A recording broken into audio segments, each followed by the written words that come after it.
BBC News. Hello, I'm Tom Watts. The US state of New York has reported its highest daily number of coronavirus cases. It registered more than 21,000 on Friday, beating the previous record set in January. The top infectious disease expert, Anthony Fauci, warned of a looming surge in cases linked to the Omicron variant. We are now facing a very important Delta surge, and we are looking over our shoulder at an oncoming Omicron surge. Clearly, unvaccinated individuals are really at a high risk of serious involvement, including hospitalization. So the bottom line of what we've been telling you all along, it is critical to get vaccinated. If you are vaccinated, it is critical for optimal protection to get boosted.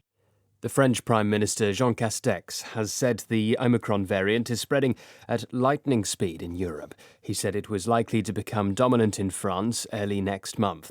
New restrictions are coming into force on travel to France from Britain, the most affected country in the region. Katie Austin reports. France's list of compelling reasons for entry does not include tourism, family visits or non-urgent work. Anyone who is permitted to go now must prove they've tested negative for COVID within 24 hours of departing. They must then self-isolate upon arrival, but can be released after 2 days if a second COVID test is negative. Ferries, planes and Eurostar services were busy yesterday as some holidaymakers tried to get away before the new rules kicked in. But many British travellers have had to cancel or rearrange much anticipated festive trips, while tourism businesses in France have been left reeling from cancellations. The British Prime Minister Boris Johnson is under further pressure after the man he chose to investigate whether Christmas parties at Downing Street last year broke COVID restrictions stepped down. Simon Case, Britain's most senior civil servant, is himself facing questions about an event held in his own office last December.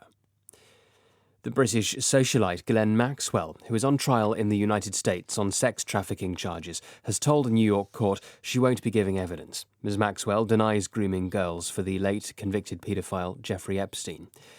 From New York, our correspondent Neda Tawfiq has more. In her first remarks since her trial opened last month, Ghislaine Maxwell told the judge there was no need for her to testify because the prosecution hadn't proven their case beyond a reasonable doubt. This trial continues to move much faster than anticipated. 9 witnesses in total testified for the defense. Ms. Maxwell's legal team also called on the psychologist Elizabeth Loftus, an expert on false memories, to challenge the recollections of the case's 4 accusers. Closing arguments will begin next week. If found guilty, Ms. Maxwell faces up to 80 years in prison. This is the world news from the BBC in London.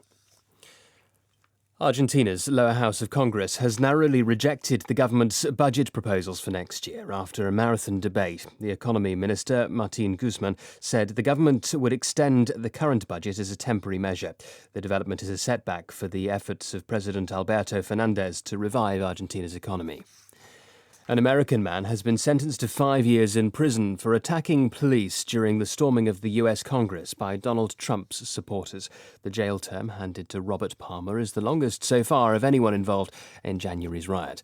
He wept as he told the court he was ashamed of his actions, which included the hurling of a fire extinguisher at officers. More details from David Willis.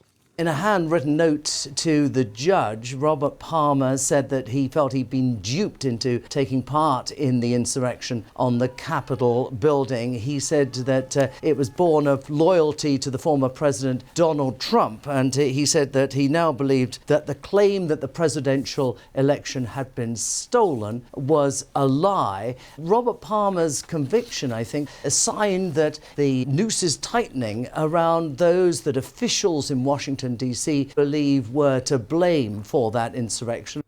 The European Commission has expressed concern about a controversial media bill that was unexpectedly approved by the Polish Parliament.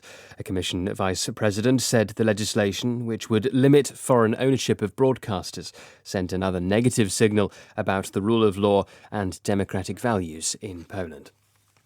A group of Christian missionaries in Haiti, who were freed on Wednesday after being held hostage for 2 months, have left the country.